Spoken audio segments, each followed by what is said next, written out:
नमस्कार मेरे प्यारे बच्चों। Auto and digital education YouTube channel पर आपका हार्दिक स्वागत, अभिनंदन। मैं आपका फिजिक्स टीचर अरविंद शर्मा। बेटा, आज हम बात करने वाले हैं चैप्टर प्रकाश, परावर्तन तथा अपवर्तन, और हमारा टॉपिक होगा प्रकाश का अपवर्तन। बेटा, प्रकाश का अपवर्तन होता क्या है? जब प्रकाश की कोई किरण एक पारदर्शी माध्यम से दूसरे पारदर्शी माध्यम में प्रवेश करती है तो वह अपने मार्ग से विचलित हो जाती है। इस घटना को प्रकाश का अपवर्तन कहते हैं। पारदर्शी माध्यम बेटा जैसे आपका वायु, कांच, जल। अगर आपकी प्रकाश की किरण बेटा वायु से कांच में प्रवेश करती है तो वायु हमारे पास विरल माध्यम होगा और कांच हमारा सघन माध्यम होगा। अगर हमारी प्रकाश की किरण सपोज करो जल से वायु में प्रवेश करती है तो जल हमारे पास में सघन माध्यम होगा और वायु हमारे पास विरल माध्यम है। तो बेटा आइए देखते हैं अपने टॉपिक को।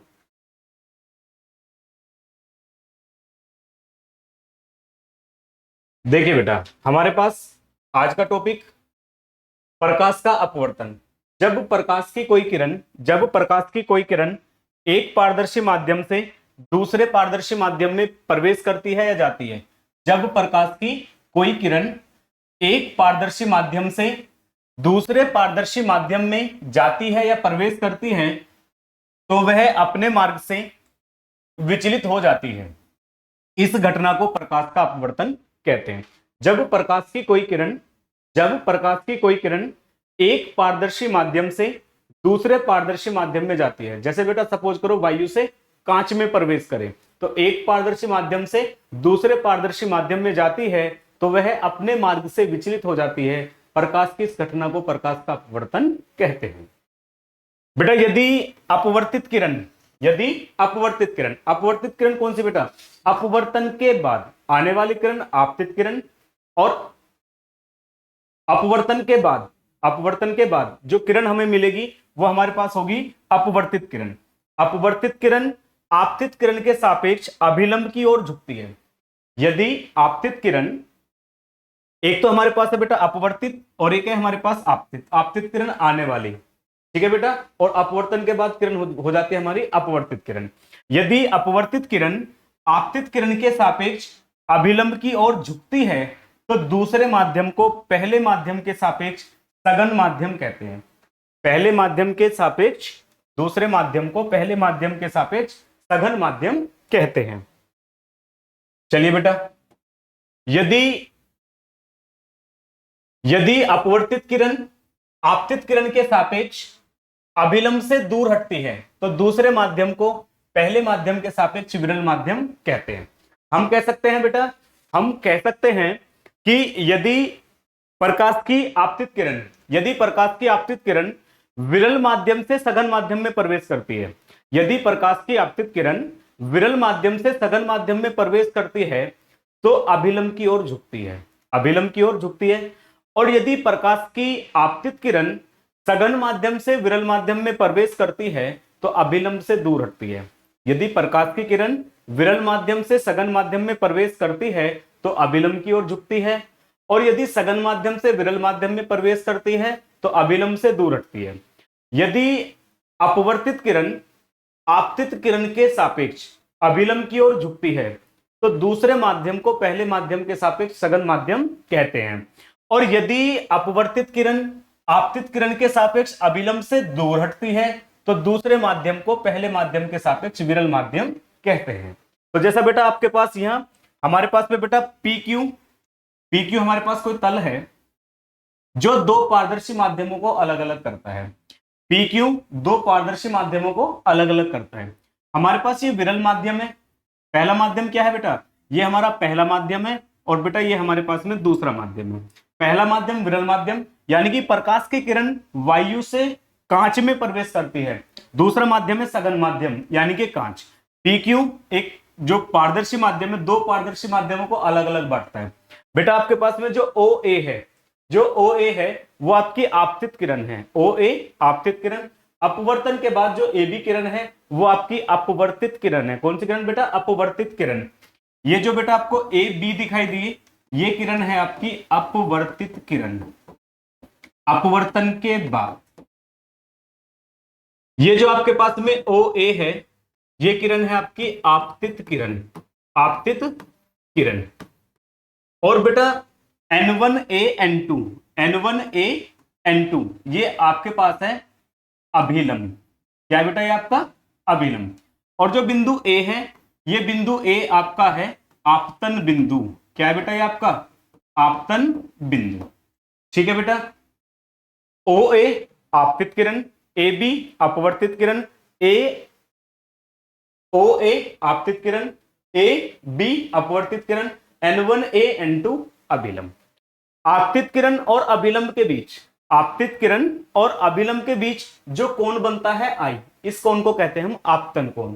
ये कोण क्या बेटा? हमारा जो आई है, ये कोण है हमारा आपतन कोण। कौन सा कोण है बेटा?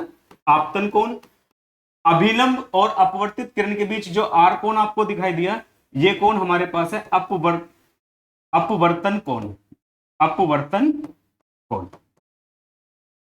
अभिलंब और आपतित किरण, आपतित किरण और अभिलंब के बीच बनने वाला कोण आपतन कोण, अभिलंब और अपवर्तित किरण के बीच बनने वाला कोण आर अपवर्तन कोण होता है।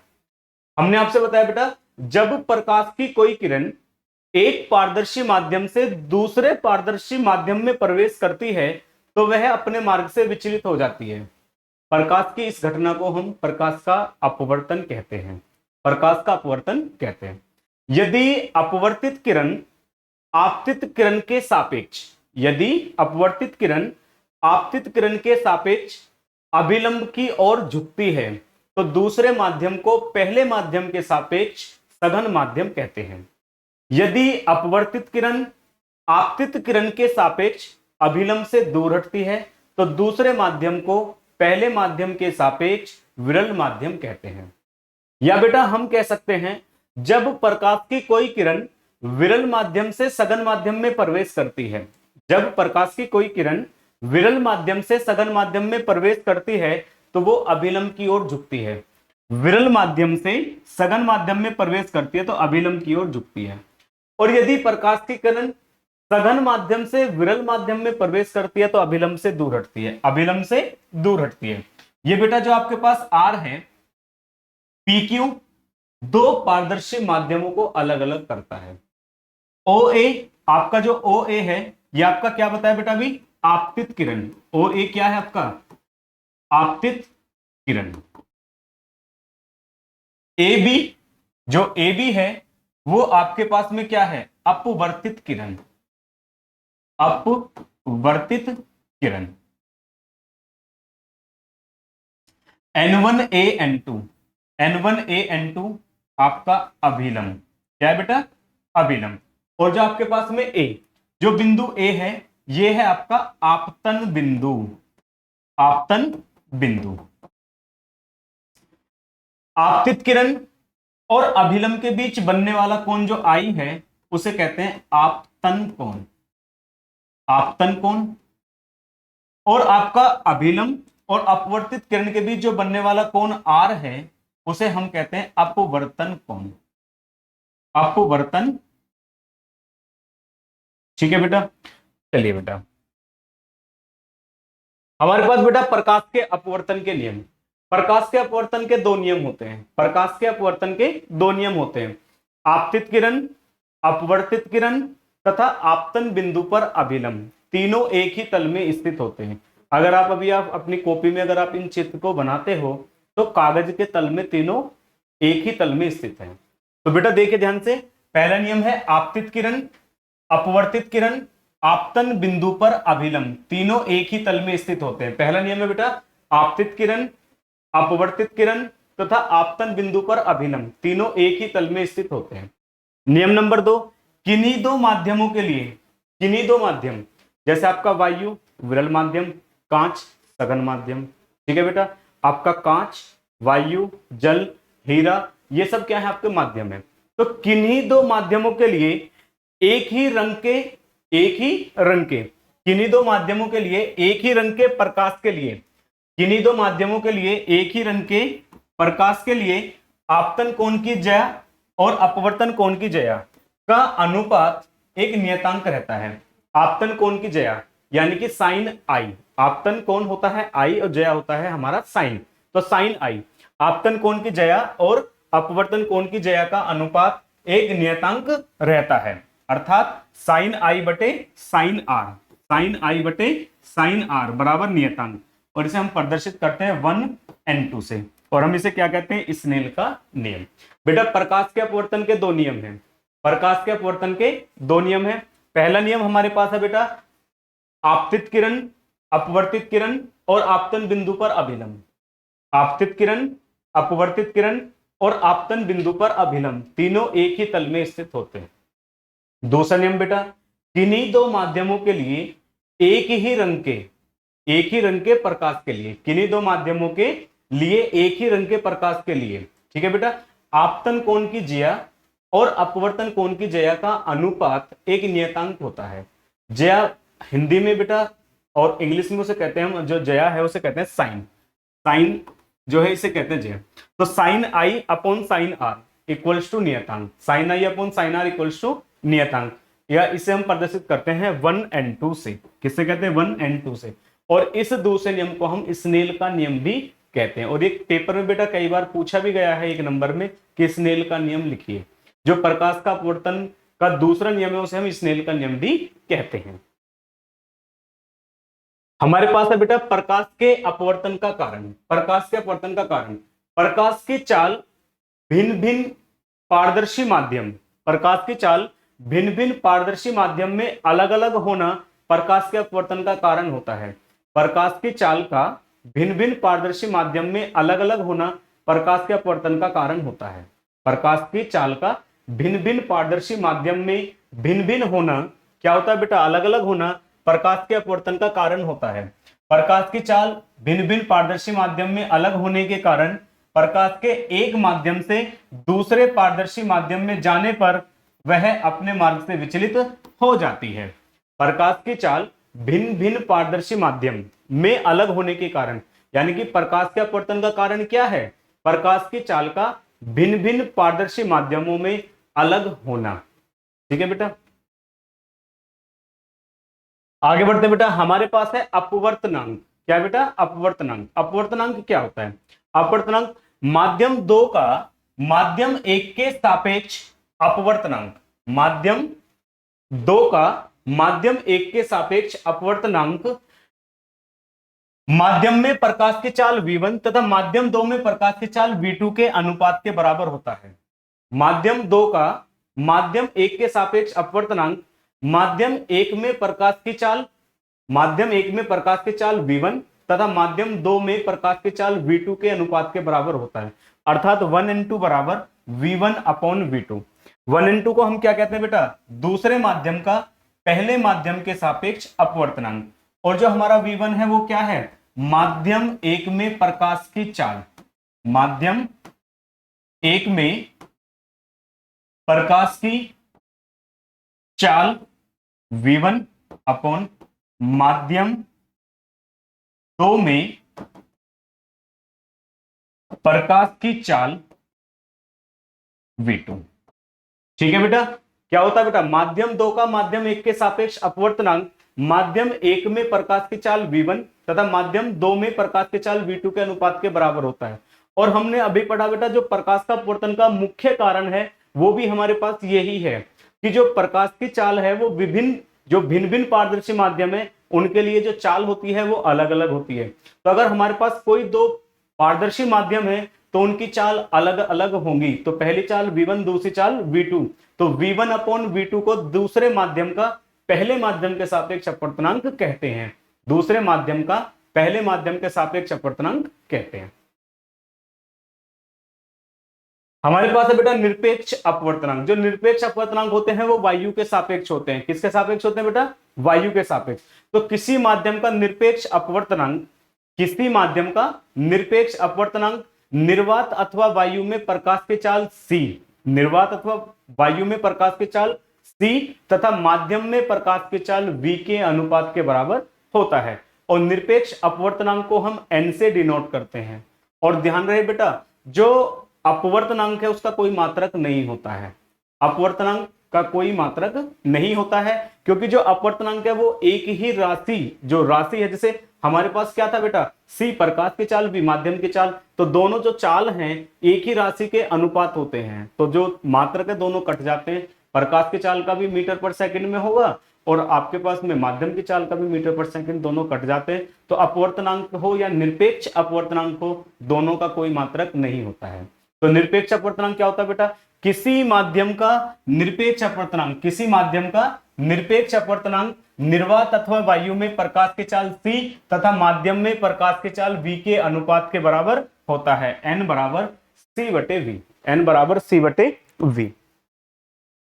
बेटा हमारे पास एक क्वेश्चन है जो बहुत बार पूछा गया है कि हीरे का अपवर्तनांक 2.42 है, हीरे का अपवर्तनांक 2.42 है, इस कथन से क्या तात्पर्य है?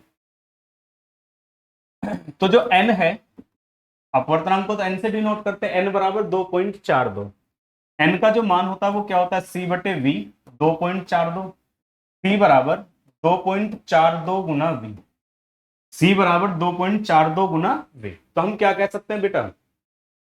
हम कह सकते हैं जो प्रकाश की चाल है, निर्वात अथवा वायु में प्रकाश की चाल हीरे में प्रकाश की चाल की 2.42 गुनी है। सी क्या है बेटा? निर्वात अथवा वायु में प्रकाश की चाल, निर्वात अथवा वायु में प्रकाश की चाल, और वी हमारे पास क्या है बेटा? माध्यम। अब माध्यम कौन है यहाँ? हीरा। माध्यम कौन है बेटा? माध्यम तो यहाँ हीरा है, ठीक है बेटा। माध्यम, माध्यम में प्रकाश की चाल, माध्यम में प्रकाश की चाल, ध्यान देना बेटा इस बात पे। इसने कहा था हीरे का अपवर्तनांक 2.42 है, इस कथन से क्या तात्पर्य है? कथन आपको बनाना है बेटा, आपको बनाना सीखना है। ऐसा आपको कोई सा भी क्वेश्चन मिल सकता है, सभी के लिए सेम कंडीशन होंगी। हीरे का अपवर्तनांक 2.42, अपवर्तनांक को डिनोट करते हैं n से, n इक्वल टू 2.42। अब अपवर्तनांक की परिभाषा क्या थी? n बराबर होता है c बटे v, तो n का मान कितना? 2.42, तो c अपॉन v बराबर 2.42, क्रॉस मल्टीप्लाई करिए, c का मान आ गया 2.42 इंटू में v। c क्या है? निर्वात अथवा वायु में प्रकाश की चाल, v क्या है? माध्यम, जो हमारे पास हीरा है उसमें प्रकाश की चाल। तो हम इस कथन को क्या बना सकते हैं बेटा? इस कथन को हम बना सकते हैं निर्वात अथवा वायु में प्रकाश की चाल हीरे में प्रकाश की चाल की 2.42 गुनी है। निर्वात अथवा वायु में प्रकाश की चाल हीरे में प्रकाश की चाल की 2.42 गुनी है। या बेटा ऐसा नहीं बनाना चाहते ही तो आप इसे ऐसे भी तो लिख सकते हो, v बराबर 1/2.42 गुना में c, ये 2.42 इंटू में है, वो आपका यहां डिवाइड में आ जाए। आप इस कथन को ऐसे भी बना सकते हो कि हीरे में प्रकाश की चाल, जो v है वो क्या है? हीरे में प्रकाश की चाल, हीरे में प्रकाश की चाल, और c क्या है बेटा? निर्वात अथवा वायु में प्रकाश की चाल, निर्वात अथवा वायु में प्रकाश की चाल। तो अब कैसे बनाएंगे बेटा? हीरे में प्रकाश की चाल से स्टार्ट होता है, तो हम क्या बताएंगे? हीरे में प्रकाश की चाल वायु में प्रकाश की चाल की 1/2.42 गुनी है। हीरे में प्रकाश की चाल वायु में प्रकाश की चाल की कितनी है? 1/2.42 गुनी। और इस टाइप का कोई सा भी क्वेश्चन हो, करने के यही तरीके हैं बेटा। दोनों कथन कैसे लिख सकते हैं वो मैंने आपको बता दिया। एक बार फिर बता रहा हूं बेटा आपसे, हीरे का अपवर्तनांक 2.42 है, इस कथन से क्या तात्पर्य है? और ये क्वेश्चन कई बार पूछा गया है। अपवर्तनांक कितना दिया बेटा? 2.42, और अपवर्तनांक की परिभाषा क्या है? प्रकाश की चाल, निर्वात या वायु में प्रकाश की चाल और माध्यम में प्रकाश की चाल का अनुपात अपवर्तनांक कहलाता है। n बराबर c बटे v, तो c बटे v का मान हो गया 2.42। मैं यहां से c का मान निकाल रहा हूं, तो v डिवाइड में इधर किस में आ जाएगा? मल्टीप्लाई में। अब c है निर्वात अथवा वायु में प्रकाश की चाल, v है माध्यम हीरे में प्रकाश की चाल। तो अब इसे आप कैसे परिभाषित करोगे बेटा? आप इसे कैसे परिभाषित करोगे? निर्वात अथवा वायु में प्रकाश की चाल हीरे में प्रकाश की चाल की 2.42 गुनी है। निर्वात अथवा वायु में प्रकाश की चाल हीरे में प्रकाश की चाल की 2.42 गुनी है। आप अगर यहां से बनाते हो तो v बराबर 1/2.42 गुना में c। v क्या है? हीरे में प्रकाश की चाल, c वायु में प्रकाश की चाल। तो ऐसे क्या लिख सकते हैं हम? हीरे में प्रकाश की चाल वायु में प्रकाश की चाल की 1/2.42 गुनी है। ठीक है बेटा। अब हमारे पास निरपेक्ष अपवर्तनांक को लेकर कुछ न्यूमेरिकल है बेटा, ध्यान दीजिए। हमारे पास बेटा पहला न्यूमेरिकल, एक प्रकाश किरण वायु से द्रव में अभिलंब से 45 डिग्री का कोण बनाते हुए प्रवेश करती है। यदि संगत अपवर्तन कोण 30 डिग्री हो तो द्रव का वायु के सापेक्ष अपवर्तनांक ज्ञात कीजिए। क्या ज्ञात करना बेटा? अपवर्तनांक ज्ञात कीजिए। ध्यान दीजिए बेटा, एक प्रकाश किरण वायु से द्रव में, तो जो वायु है वो विरल माध्यम है और द्रव हमारा सघन माध्यम है। वायु से द्रव में अभिलंब से 45 डिग्री का कोण बनाते हुए प्रवेश करती है। प्रवेश करने वाली किरण होती है आपतित किरण। आपतित किरण और अभिलंब के बीच बनने वाला कोण होता है हमारा आपतन कोण। कौन सा बेटा? आपतन कोण। और इसका नाम होता है आई। आई बराबर कितना? 45 डिग्री। संगत अपवर्तन कोण,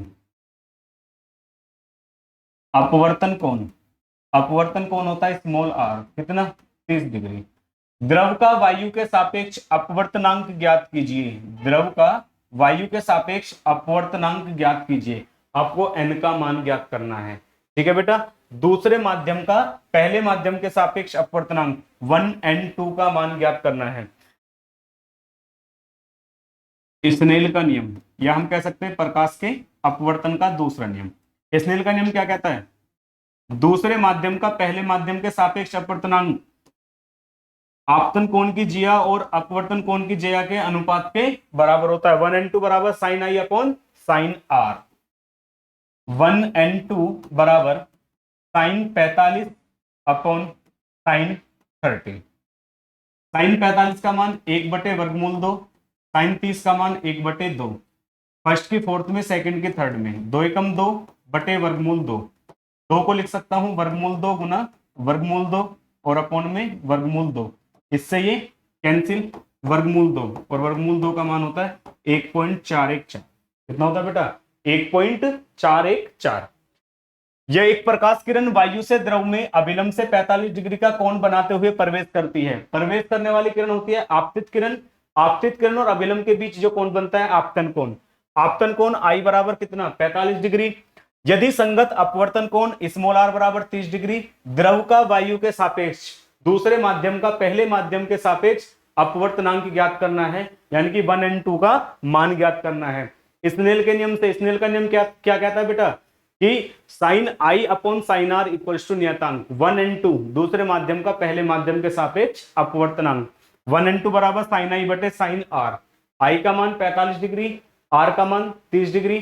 साइन 45 1/√2, साइन 30 1/2। तो पहले की चौथे में गुना, दूसरे की तीसरे में गुना, 2/√2। 2 को मैं क्या लिख सकता हूं बेटा? √2 गुना √2, √2 से √2 कैंसिल, क्या बचा? √2। हम छोड़ सकते हैं √2 पर भी, नहीं तो √2 का मान कितना होता है? 1.414। ठीक है बेटा।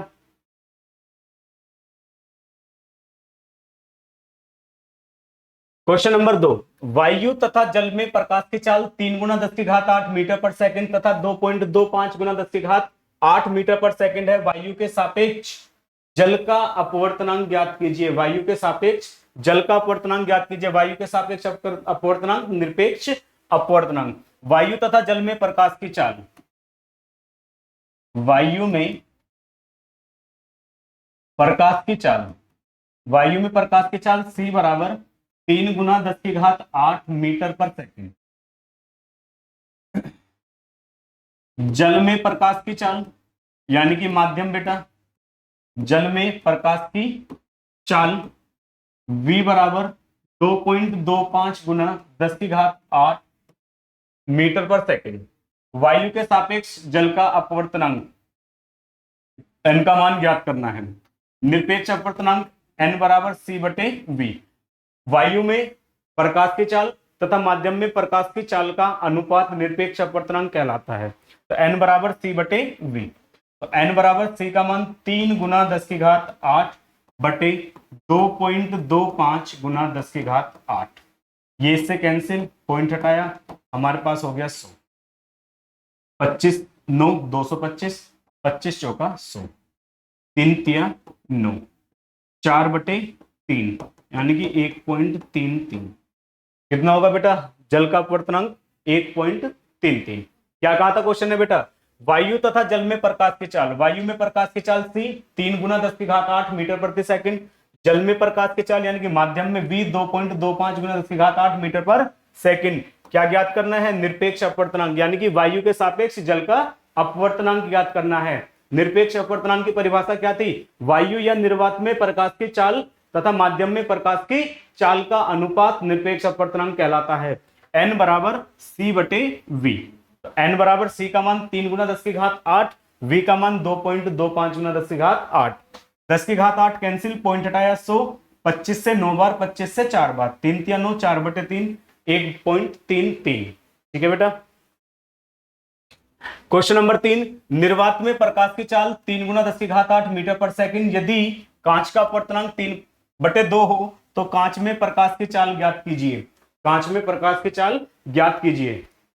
बेटा गर्मी बहुत ज्यादा है, लगातार पानी पीते रहिए, गर्मी से बुरा हाल है बेटा। सब आपके लिए मेहनत है बेटा, सफल हम भी होंगे और आप भी होंगे। निर्वात में प्रकाश की चाल, बेटा निर्वात में प्रकाश की चाल, निर्वात अथवा वायु में प्रकाश की चाल सी, निर्वात में प्रकाश की चाल सी बराबर 3 गुना 10 की घात 8 मीटर प्रति सेकंड, यदि कांच का अपवर्तनांक n बराबर 3/2, कांच में प्रकाश की चाल, माध्यम में प्रकाश की चाल यानी कि v का मान ज्ञात करना है। निरपेक्ष अपवर्तनांक की परिभाषा से n बराबर c बटे v, तो v बराबर कितना आ गया बेटा? c अपॉन में n। c का मान बेटा 3 गुना 10 की घात 8 और n का मान बेटा 3/2, तो 2 चला जाएगा बेटा ऊपर मल्टीप्लाई में, 3 गुना 10 की घात 8 गुना में 2/3, 3 से 3 कैंसिल, 2 गुना 10 की घात 8 मीटर प्रति सेकंड। बेटा ये जो मेहनत है ये आप लोगों के लिए है। कारण ये है बेटा कि हम ये चाहते हैं कि जो हमने अपने लाइफ में जो भी नॉलेज शिक्षा ग्रहण करी है उसे आपके द्वार तक पहुंचाना। हम चाहते हैं कि किसी भी गरीब का, कोई भी किसी भी आर्थिक स्थिति के कारण या ऐसा कोई भी सिचुएशन ऐसी है जो शिक्षा ग्रहण नहीं कर पा रहे हैं, उनके घर घर तक, गली गली तक शिक्षा को पहुंचाना। तो बेटा उसके लिए हमें जरूरत है आपके साथ की। हम आपके लिए मेहनत कर रहे हैं बेटा, आप भी लगातार हमारे चैनल से जुड़े रहिए। और बेटा वादा है इस बात का आपसे, पिछले 10 साल से आप हमारा रिजल्ट उठाकर देख लीजिए। फिजिक्स, केमिस्ट्री, साइंस में, मैथ में, सभी में 95, 96, 97, 98 तक मार्क्स आए हैं। तो बेटा लगातार हम भी मेहनत कर रहे हैं, आप भी मेहनत करिए। ठीक है बेटा, चलते बेटा अगले क्वेश्चन की तरफ। क्वेश्चन नंबर 4, प्रकाश की किरण वायु से द्रव में 45 डिग्री के आपतन कोण पर प्रवेश करती है, यदि द्रव में संगत अपवर्तन कोण 30 डिग्री हो तो वायु के सापेक्ष द्रव का अपवर्तनांक ज्ञात कीजिए। प्रकाश की किरण वायु से द्रव में 45 डिग्री का आपतन कोण आई। क्वेश्चन वही है बेटा, बस थोड़ा सा लैंग्वेज चेंज हुआ है। आपतन कोण आई कितना बेटा? 45 डिग्री। संगत अपवर्तन कोण 30 डिग्री। अपवर्तन कोण स्मॉल r 30 डिग्री। वायु के सापेक्ष द्रव का अपवर्तनांक n का मान हमें निकालना है। वायु के सापेक्ष द्रव का अपवर्तनांक 1 and 2। चलिए बेटा हम बात करते हैं किसकी? स्नेल का नियम। स्नेल का नियम 1 and 2 sine i upon sine r। i कितना बेटा? 45, r बेटा साइन 30। साइन 45 1/√2 और साइन 30 1/2, फर्स्ट की फोर्थ में और सेकंड की थर्ड में। तो 1 and 2 बराबर आ गया 2 एकम 2/√2। 2 को क्या लिख सकते हैं हम बेटा? √2 गुना √2 बटे में √2, कैंसिल, √2 और √2 क्या होगा? 1.41। ठीक है बेटा, बढ़ते हैं क्वेश्चन की तरफ। वायु तथा कांच में प्रकाश की चाल 3 गुना 10 की घात 8 मीटर पर सेकंड तथा 2 गुना 10 की घात 8 मीटर पर सेकंड है। वायु के सापेक्ष कांच का अपवर्तनांक ज्ञात कीजिए। वायु तथा कांच में वायु में प्रकाश की चाल, वायु में प्रकाश की चाल सी 3 गुना 10⁸ मीटर प्रति सेकंड। कांच माध्यम हो गया बेटा, प्रकाश की चाल v बराबर 2 गुना 10⁸ मीटर प्रति सेकंड। वायु के सापेक्ष कांच का अपवर्तनांक ज्ञात कीजिए। निरपेक्ष अपवर्तनांक n। निरपेक्ष अपवर्तनांक की परिभाषा से n बराबर c बटे v, n बराबर 3 गुना 10⁸ बटे 2 गुना 10⁸। इससे ये कैंसिल, 3 बटे 2, तो 2 से डिवाइड करेंगे तो 1.5। कितना गया बेटा हमारे पास 1.5। प्रकाश की निर्वात में चाल 3 गुना 10⁸ मीटर प्रति सेकंड है। यदि हीरे का अपवर्तनांक 2.42 हो तो हीरे में प्रकाश की चाल ज्ञात कीजिए। निर्वात में प्रकाश की चाल, निर्वात में प्रकाश की चाल c बराबर 3 गुना 10⁸ मीटर प्रति सेकंड। हीरे का अपवर्तनांक, हीरे का अपवर्तनांक n बराबर 2.42। हीरे में प्रकाश की चाल, माध्यम में बेटा v ज्ञात करना।